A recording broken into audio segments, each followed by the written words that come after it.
Welcome back to the channel. We are back at it on this buggy and still hot, so you're going to see me sweating today. I didn't record taking it apart initially, and that's because I just did this not that long ago. But we got the oil pan off, the timing cover off, harmonic balancer, all that stuff.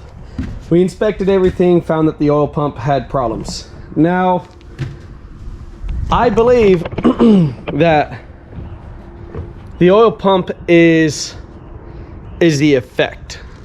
Losing the oil pump is the effect. The cause is something different. So if I were just to throw an oil pump in this is the second oil pump that had the high pressure side, the pressure relief valve fail. So if I just throw another oil pump in this, it's gonna happen again. There's another issue going on with this, and that is what I'm trying to find. One of the cam journals looks a little bit chewed up, not bad enough that the cam's bad, but it's not a normal wear pattern on the cam. So I've suspected since the first oil pump that maybe a lifter was giving me issues, and that suspicion is kind of more or less confirmed. I'm gonna jump in here, and I don't know if I'm gonna get the heads off today, but we're gonna get the intake, the coil packs, and the exhaust all off this thing, and hopefully we can get down to the heads. I can inspect everything. I have made the decision that we are going to do a full rebuild no matter what we find. It definitely needs lifters. I'm going to put lifters in it regardless of the condition of them. I ran it to 4,000 RPMs without oil pressure. And if you ask me why I did that, and that seems so stupid, when you're in the middle of the desert with a 2,500 pound vehicle and you got nothing but mountains of sand in front of you, and you got your whole family in the car, you really don't want to get pulled back. That's not what you want to do. So I figured if the relief valve was stuck and maybe I could get it to prime up enough to be able to nurse it home. Unfortunately, I think I lost prime on the oil pump when the relief valve stuck open, and that's why it wasn't pumping. But regardless, everything looks fine. But I'm gonna go through, we're gonna put new bearings, we're gonna put new seals, and we're gonna also ring gap it just in case I get the wild idea that this thing needs to be mounted on it. I'm not saying I won't do it. I'm saying I shouldn't do it, and that I probably won't do it. But we're gonna ring gap it in case I decide to be stupid. That's where we're at. I'm gonna tear this thing apart and we're gonna dig into it. As soon as I get the heads off and I get the engine a little lighter, I'm probably gonna pull the engine all the way out of the buggy. And the reason I'm doing it this way is this gives me a nice clean environment, or comparatively clean environment, to be able to work on it. And if I get busy, I can just throw everything back in here and forget about it for a couple weeks, months, whatever. I do have a trip coming up to work on a house, and on that when that trip happens, I might not be able to keep working on this.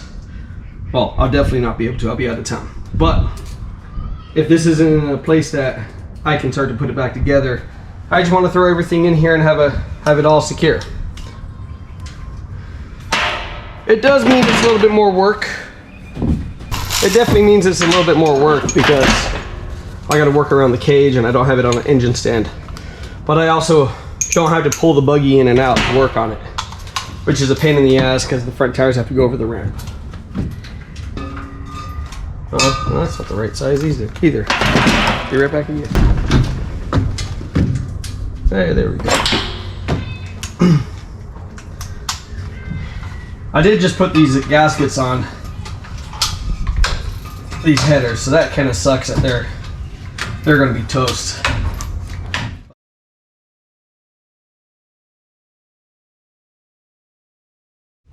All the cylinders have even color, so it was running pretty good when I pulled it off.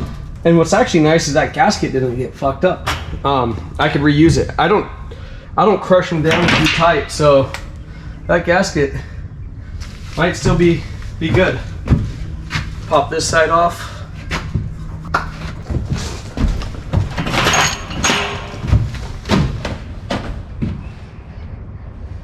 Ooh, you got her apart. Yeah, definitely. Take her pants off? I looked up under her skirt. Everything underneath her looked great, but she's getting rebuilt. What broke again? No oil pressure. And I found the cause of that. No oil pressure was because I need a screwdriver, a flathead screwdriver. This one's chewed up. Big one? No, normal size. The pump stuck open like the old one did. So it was the same issue as last time? Same issue as last time. And the chance of losing an oil pump in the first place is pretty slim. Chance of losing 2 oil pumps for the same condition, and I suspected there might have been something wrong. I even said that once I put it back together. I even said that I didn't expect it to work. That if it did, great, and if it did, and there was a good chance that it didn't. So now that it had a second problem, I know that cause and effect, and the effect is the oil pump. The cause is unknown. The engine could be fucking it up? I believe, if I had to take a wild ass guess, I believe I have a lifter going bad. And the lifter going bad isn't critical in the sense of making the engine run bad or anything like that. But that lifter going bad is making funky oil, making a little bit of pieces of metal go into the oil, and that's jamming up the oil pump. Because I do have very fine amounts of oil of metal in the oil the first time, not really the second time. But nonetheless, something's going on, and you're gonna find out. I'm just gonna fully rebuild it because I'm tired of having problems, and I'm gonna have a second baby in this thing. And there's other trips I might want to do, not just Glamis. Yeah. So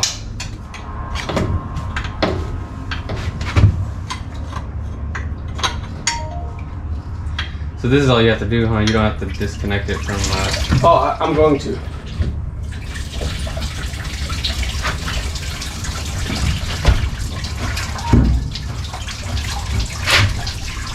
You need another bucket? No.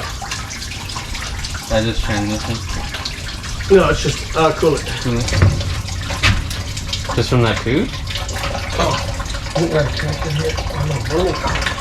Oh, it's hidden in the frame. There we go. Well, that made it outside at least. Yeah. Cool.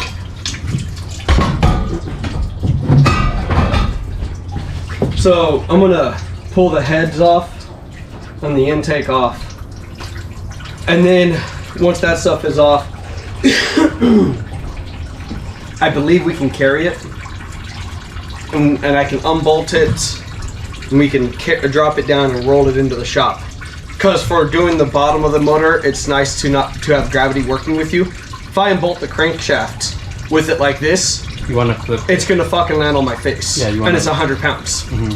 So I have to somehow balance the crankshaft while not fucking it up. Yeah. So you flip it upside down. It's easier. Exactly.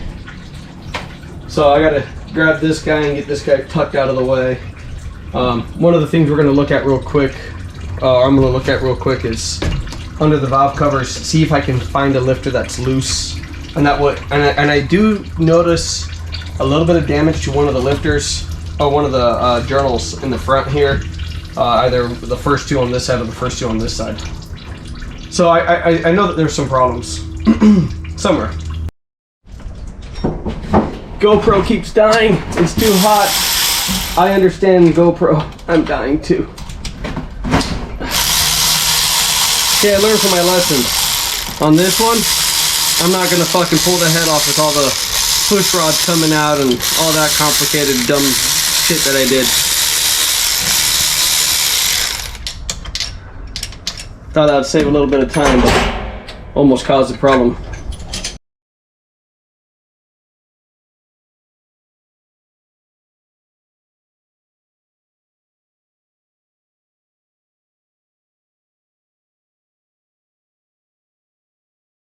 All right, I gotta pull this bracket off the front of this thing right here. I think I have the size right there, correct.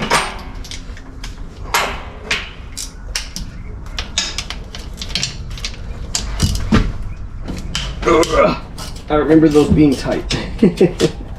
That's why I didn't try to use the ratchet. Oh yeah, come on. So right when the camera died, I did find a problem, and it could have been getting a little bit of dirt in the engine. The seals around the knock sensors, one of them was leaking, and it was the one in the back, which is the front of the motor. That one was leaking, and since everything's covered in sand, that very well could have gotten dirt into the motor, and that very well could be causing my problem, which would really suck because I've already torn this engine all the way apart. But that could have been the problem. These cam journals are a little nicked up, and I believe it's from that as well. So at least I found a problem. But in any case, we're going all the way down. The cost and time to put this thing back together now is marginal compared to the cost and time of doing a full rebuild and inspecting every last little thing. After all, I have one baby now, and in a few months I'll have two babies. Definitely don't want to have issues. It's all fun and games until you break down and have to try to get your babies home. I don't care about myself, but I do worry about putting the baby in somebody else's car. Even if it is somebody I trust, it's still a very less than ideal situation.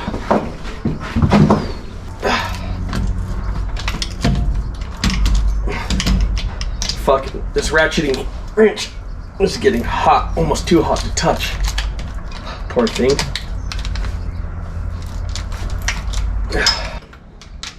I tell you what, everything's looking great.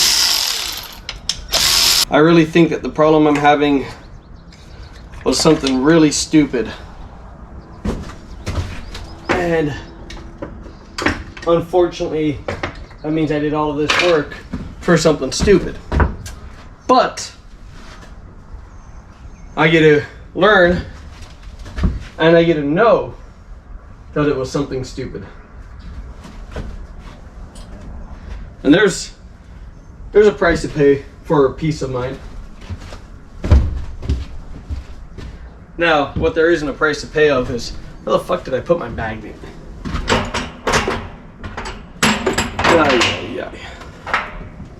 Oh, here it is. Lovely. Right next to my phone. Right where it should be.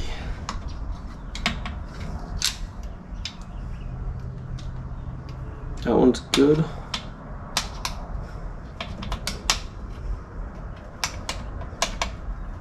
This one didn't want to come out.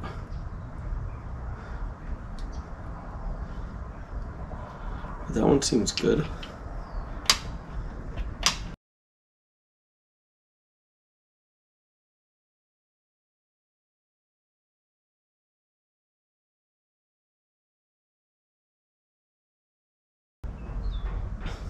I think that's about it. I'll go ahead and pull the timing chain off and maybe pull the cam out real quick.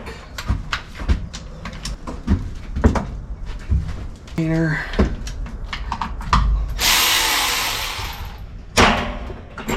Here's a brand new cam retainer plate, so the seal is definitely good on this. Screwdriver.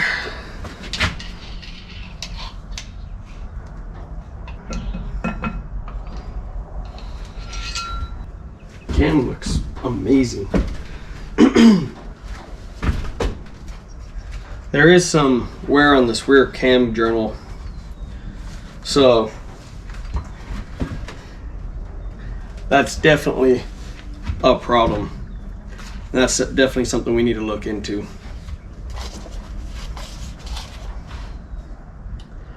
There's still a good amount of cross hatching and no scoring in the cylinders. Engine looks like it's in great shape. That's good news. So I think at this point, I'll come back tomorrow, pull the last of the wires off, and drop the short block and put it on the engine stand. I'll show you guys a little close up before the camera overheats again. There's sand everywhere, it needs to be cleaned. But in here, I don't know if it shows it, there's a good amount of cross hatching still. I ran it rich, and I knew I was running it rich. It is rich as it can be. 100% knew that. This right here is worn down pretty good too, for it to be that color. So it needs new cam journals. Sorry, new cam bearings. Everything underneath here looks good so far, but here's the cam, and the cam looks great. But as you get over, let's see, it's on this side compared to, look at like that, these journals compared to these journals here. You see that there's a little tiny bit of pitting. I can't feel it with my fingernail, but these look a little bit rougher, these ones here, compared to these ones down here. The cam looks great. Once I get this thing out, I'll disassemble the short block and then cleaning. There's so much sand everywhere on this thing. We're going to be cleaning for a long time before anything goes back together. New bearings, new rings, flash hone each of the cylinders, wire wheel and polish everything up. I don't think I'm going to make any improvements because everything here is in good shape and doesn't need it. But that's where we sit right now. All of the lifters look good for no play on the wheels. So I think the best bet is to throw a set of lifters in it, just because, I don't know, it bugs me. I want new lifters. And clean everything up. The heads are in great shape. Everything looks great. Spark plugs are black, which is, again, to be expected. Also, when I have no oil pressure, it pulls 15 degrees of timing out of it, which makes it run like shit. So that's probably the other reason that the cylinders are so black. But I have it running in the mid 12s at the top end and 13.5, 13.2 the rest of the time. It cruises at 13.4. So it's running rich across the board, and I didn't get a chance to lean it out from after doing the Terminator swap. Well, as you can tell, I'm sweating like a pig. So I'm gonna clean this up real quick so I can close it up, and I'm gonna go cool off because it is hot. It's probably 98 degrees right now with 65% humidity, and I feel like I just took a dunk in the pool without jumping in the pool. So here's where we are, and we'll keep at it.